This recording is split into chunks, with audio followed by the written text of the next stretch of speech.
चंदन सभ खां महांगो वण जंहिंजे गुलनि बजाए काठी में ख़ुशबू हुजे थी।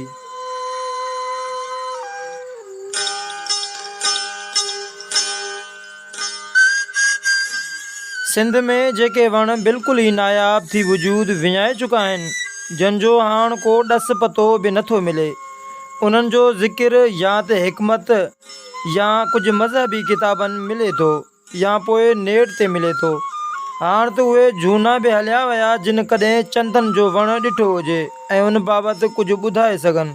उहो वणु आहे चंदन, रेड सीज़नल रोज़ जो वणु, जंहिंखे भेटाई साहब ॻाए हमेशह लाइ अमर करे छॾियो।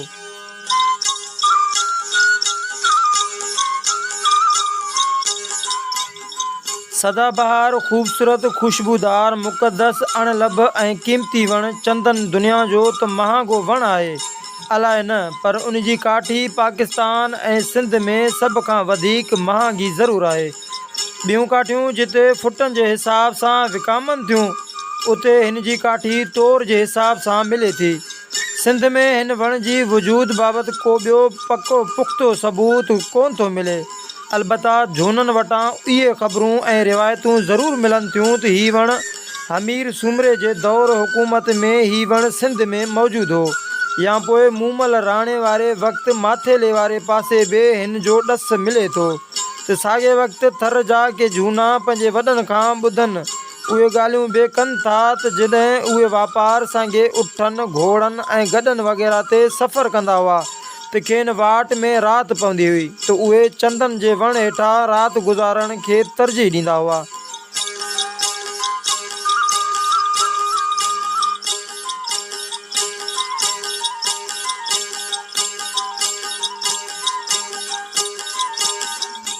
जंहिंजो हिकु सबबु हिन वण बाबति मशहूरु उहे ॻाल्हियूं बि थी सघनि थियूं त हिन जी काठी वग़ैरह ते जिन या जादू को ॿियो अमल असरु नथो करे। सॼो साल साओ रहंदड़ कुदरत तरफ़ां इंतिहाई कमाल ऐं कारीगरी सां तमामु घणनि नेमतनि सां नवाज़िल चंदन जी पाड़ अछे रंग जी, विचों हिसो यानी थोरो फिको ऐं ख़ुशबूदार हुजे थो। इहा बि अजीब ॻाल्हि आहे त ॿियनि वणनि जी ॿूर ऐं गुलनि में ख़ुशबू हूंदी आहे, पर चंदन जी काठी में ख़ुशबू हूंदी आहे। हिन जी मुकमल थियण यानी ख़ुशबूदार थियण में 50 खां 60 साल लॻी वेंदा आहिनि। मज़े जी ॻाल्हि त हिन वण बाबति इहो बि मशहूरु आहे त जीअं झंगल जो बादशाह शेर जंग में हिकु ई हूंदो आहे, ईअं चंदन बि अकेलो ई हूंदो आहे। हिन जे भरिसां ॿियो चंदन न हूंदो आहे। चवनि था त हिन जी ख़ुशबू ॿियनि वणनि खे भरिसां थियणु नाहे ॾींदी ऐं उनखे साड़े छॾींदी आहे। हिन जो क़द 40 फुट खनि ऐं वेकर 3 फुट खनि थिए थी। हिन जूं टारियूं काठियूं झुकियल हुजनि थियूं।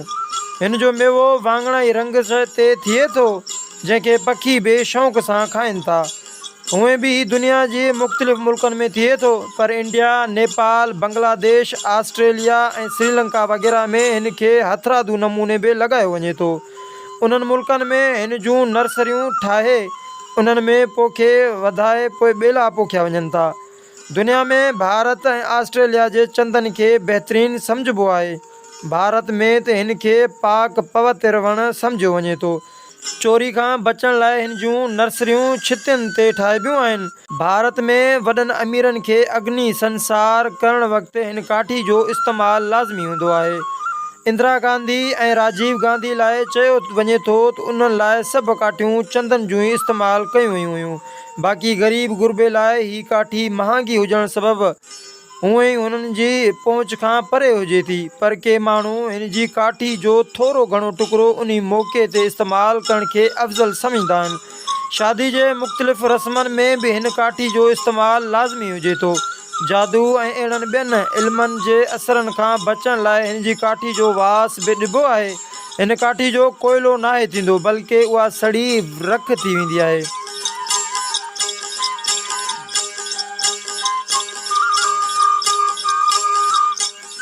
पकी ऐं पथरीली ज़मीन में थींदड़ हिन वण खे 25 खां 40 गर्मी पद ऐं 100 खां 600 मिलीमीटर बारिश घुर्बल हूंदी आहे। बारिश में ही सुठो थींदो आहे। मज़े जी ॻाल्हि त ही खोराक पाड़ वसीले ॿियनि वणनि मां हासिलु कंदो आहे। भारत में हिन जी काठी खां अलावा ॿिज बि तमामु महांगो यानी 20,000 रुपया किलो जे हिसाब सां मिले थो। भारत में हिन जी काठी 12,000 खां 20,000 ताईं, जॾहिं त पाकिस्तान में चवनि था त 30,000 खां 35,000 ताईं किलो जे हिसाब सां विकामंदी आहे, जेका वज़न में सफ़ा हल्की बि हूंदी आहे। भारत में हुकूमत पारां हिन वण जे वधाइण लाइ केतिरनि ई नौजवाननि ऐं माण्हुनि खे साल में हिकु भेरो ऐं ज़रूरत पवण ते 2 भेरा बि ट्रेनिंग कराई वञे थी। उन खां अलावा उते हिन जे वढण ते इंसान जे बराबरि सज़ा मुक़ररु थियल आहे।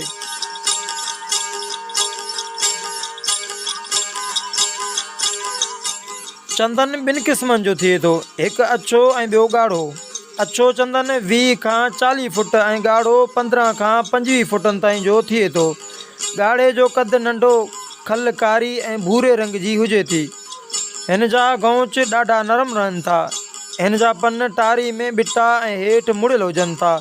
चंदन जे पकल काठी अंदरां फिकी पीली ऐं ख़ुशबूदार हुजे थी। हिन वण खे तयारु थियण यानी ख़ुशबूदार थियण में 50 खां 60 साल ताईं जो अरसो लॻी वञे थो।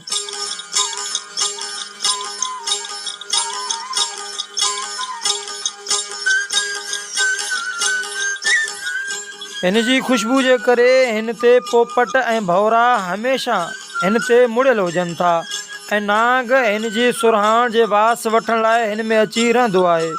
सुठो ऐं पाइदार चंदन या उन जी काठी उनखे सम्झिबो आहे जंहिंमें रस घटि हुजे।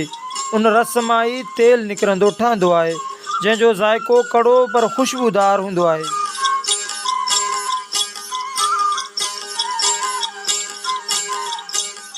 हिन खे भिटाई सरकार सुर मूमल राणे ऐं सुर खंभात में काफ़ी ॻायो आहे। उन खां अलावा ॿियनि बि केतिरनि ई शाइरनि हिन खे पंहिंजी शाइरी जो मौज़ू बणायो आहे। साल जा 12 ई महीना साओ रहंदड़ वण बाबति किन माण्हुनि में इहा ग़लतफ़हमी बि मौजूदु आहे त चंदल, संदल ऐं सरखंड हिकु ई वण जा मुख़्तलिफ़ नाला आहिनि, जॾहिं त किन जे बकौल त चंदन अलॻि वण आहे पर संदल ऐं सरखंड साॻियो वण आहे। भिटाई जे रिसाले में संदल जो किथे बि ज़िक्र नथो मिले, अलबत्ता सरखंड बाबति बैत चंदन सां गॾु ज़रूरु मौजूदु आहे।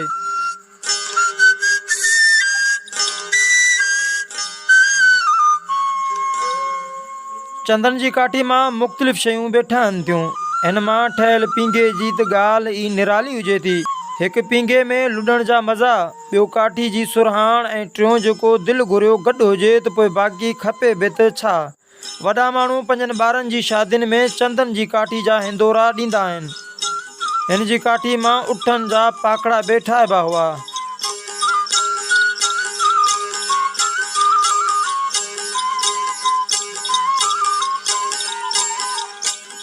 चंदन नाले सां न रुगो वण आहे बल्कि उन नाले सां चंदन घास, चंदन बूटी ऐं चंदन वल जो ॾस मिलण खां अलावा ॿियूं शयूं बि आहिनि, जीअं चंदन गॾु, चंदन पटी, चंदन हार, चंदन ॻोह ऐं चंदूरो वग़ैरह बि। पर उन्हनि सभिनी ॻाल्हियुनि ऐं शयुनि में इहो किथे बि वाज़े नथो थिए त भिटाई साहिबु जंहिं चंदन खे ॻायो आहे उहो चंदन वण खां सवाइ का ॿी शइ बि आहे। चंदन जी काठी मज़हबी रस्मनि खां सवाइ हिकमत जे हवाले सां बि अक्सीर सम्झिबी आहे ऐं उहा ॾाढी अहम ऐं काराइती आहे, जेका केतिरनि ई दवाउनि में बि कमु अचे थी। हीअ काठी वढण खां पोइ 50 ॾींहं ताईं ज़मीन में पूरी छॾिजे। नाकारा काठी खे सुरो खाई वेंदो ऐं बाक़ी बचियल काठी उम्दा काठी सम्झिबी आहे, जंहिंजी ताक़त 30 सालनि ताईं क़ाइमु रहंदी आहे ऐं उन सां गॾु मुख़्तलिफ़ दवाऊं ठाहिबियूं आहिनि। उन मां 5-6 सैकड़ो तेल मिलंदो आहे, जेको दिलि दिमाग़ जी कमज़ोरी, मैदे जी गड़बड़, वरम खे फ़ाइदो ॾींदो ऐं रत खे साफ़ु कंदड़ ऐं दस्तनि में फ़ाइदो ॾींदड़ हुजे थो। सोज जी सूरत में उन जी हरारत खे फ़ाइदो पहुचाईंदड़ आहे। चंदन मां कीड़े मार दवाऊं ठाहिण खां अलावा हिन जी काठ ॿुर मां वॾी खंघि, ब्लड प्रेशर ऐं शुगर जो बि इलाजु कबो आहे। चंदन जो रोगन पुराणे ऐं सोज़ाक लाइ मुफ़ीद आहे।